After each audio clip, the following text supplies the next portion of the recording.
As a wealth advisor at one of the top wealth management firms in the country, we are constantly getting questions about how we can implement tax strategies to help reduce our income taxes every single year. So if you give even $1 to charity on a yearly basis, make sure to watch this video because it will save you money from Uncle Sam. The strategy is called a QCD. This stands for a Qualified Charitable Distribution.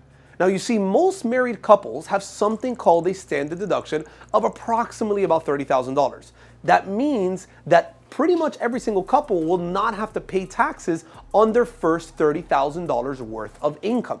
But the question is, if I give to charity, will that in any way help me reduce our income taxes? There are people who give millions and millions of dollars away to charity every single year, but the reality is that most people don't actually do this. Most people are maybe giving $5,000, maybe $10,000, maybe as high as $20,000 a year to charity.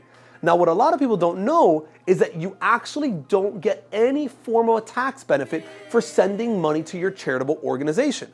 And the reason this happens is because of something called the standard deduction. So a few years ago, the government took away this rule, and now you're not able to deduct the charitable contributions if it does not surpass your standard deduction. Think about it this way. Imagine you're married and you're giving $10,000 every single year to your charitable organization or maybe your church, but you are not even getting a tax benefit for doing this. Here's what you can do so that it actually benefits you when it comes to your taxes. Instead of you giving to your organization or your church every single month right out of your checking account or your savings account, instead, why don't you just take out the money from your IRA and send this money straight to the charity? The benefit of this is that you will not have to report the distribution out of the IRA as a taxable event. So that means that the money is going straight to the charity, and that means you are not going to have to pay any income taxes on it. Now, there are a few rules that you need to be aware of. Number one, you could only be donating up to $100,000 per year out of your IRA. In other words, using the QCD. Number two, you must also be above the age of 70.5 years old. That means that if you're 40, 50, or 60 years old, you cannot be donating to the charity right out of your IRA. You also need to make sure that it is an actual qualified charity called a 501c3, meaning you can't just be donating to someone that you like or to someone on the street and think that that's a charitable form of a gift.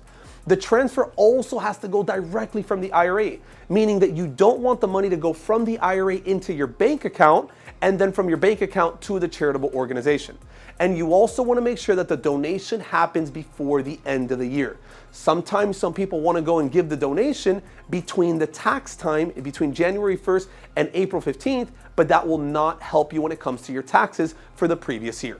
And last, you just need to make sure that you are notifying your accountant about this, because if your accountant doesn't know about it, that means that you will not be able to implement the QCD strategy. So if you're an individual that is looking to optimize in the way your wealth is being managed, make sure you are speaking with your advisory team on how to capitalize on opportunities just like these, where you can still give to your charity of choice, but in doing so, you're also benefiting from a tax perspective. So make sure you're on the lookout on your inbox, because we will be doing other videos on other ways to benefit from a tax perspective when it comes to charitable donations. If you'd like to do a free overall financial analysis of your current situation, feel free to reach out to our team and schedule a free session with one of our advisors. By the way, if there's any other topics that you would like me to cover, don't forget to leave it down in the comments below. Talk to you soon.